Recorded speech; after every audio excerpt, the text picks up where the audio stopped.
안녕하세요. 4학년 일반 학생들. 우리 이번 시간부터는 새로운 단원, 5단원 혼합 계산을 하도록 할 거예요.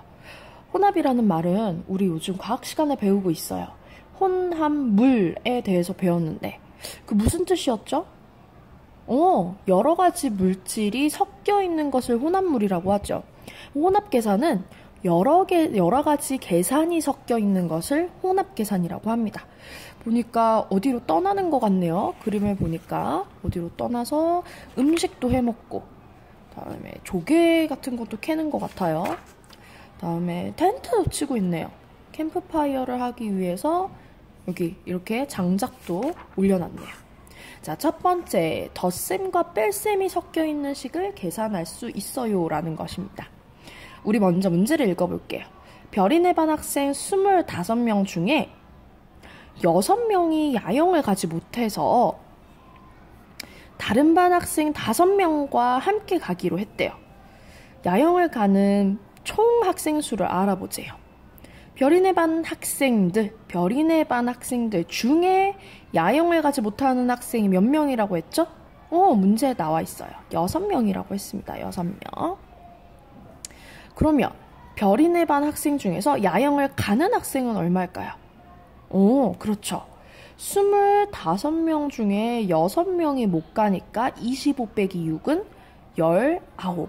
19명이 야영을 갈 수 있는 학생이네요. 그러면 다른 반 학생 몇 명이 함께 야영을 가나요? 네, 문제에 나와 있어요. 5명이 함께 야영을 가는데요. 5명.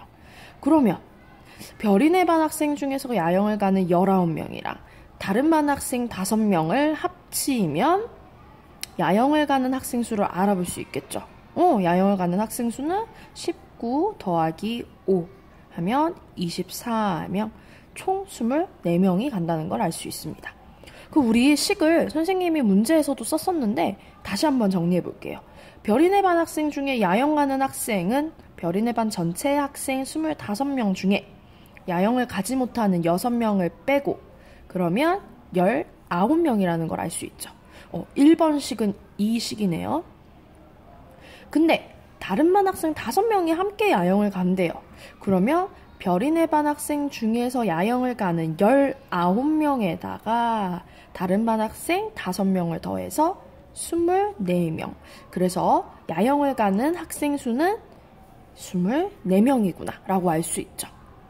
근데 우리 문제는 하나였는데 식은 2개나 되네요. 이렇게 되면 너무 불편하지 않을까요? 그래서 우리 2개의 식을 하나로 나타내어 볼 거예요. 어떤 방법이 있을까요? 일이 일어난 순서를 생각하며 식으로 나타내 보려고 한대요. 그러면 25명 중에 야영을 가지 못하는 6명은 빼고 5명은 다른 반 학생 5명은 더하면 우리 야영을 가는 총 학생 수를 구할 수 있구나. 그래서 일이 일어난 순서대로 그대로 식을 적어주는 거예요. 그래서 뺄셈과 덧셈이 혼합되어 있다라고 해서 우리는 혼합 계산식이라고 하겠죠. 그러면 덧셈과 뺄셈이 섞여 있는 식은 어디부터 계산해야 될까요? 일이 일어난 순서대로 계산해야 되니까 중요합니다. 앞에서부터 차례로 계산합니다. 근데 괄호가 있는 식이 있을 수 있어요. 괄호가 있는 식은 앞에서부터가 아니라 괄호부터 먼저 계산해야 돼요. 얘가 가장 중요하게 가장 먼저 해야 될 일이에요. 그러면 괄호를 먼저 계산하면 식이 달라지나? 답이 달라지나? 그러면 한번 알아볼게요.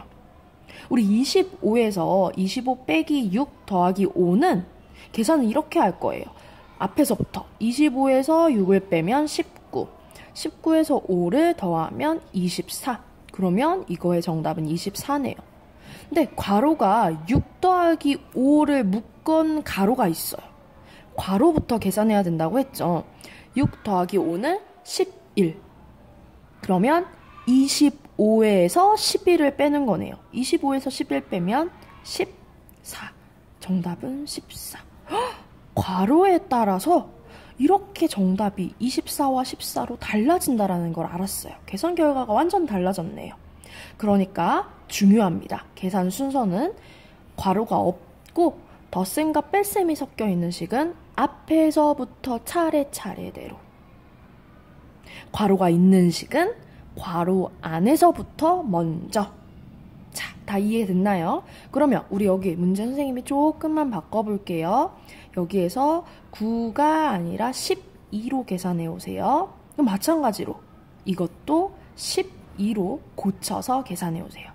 두 문제 다 9가 아니라 12예요. 식도 세우고 계산도 해야 되는 겁니다.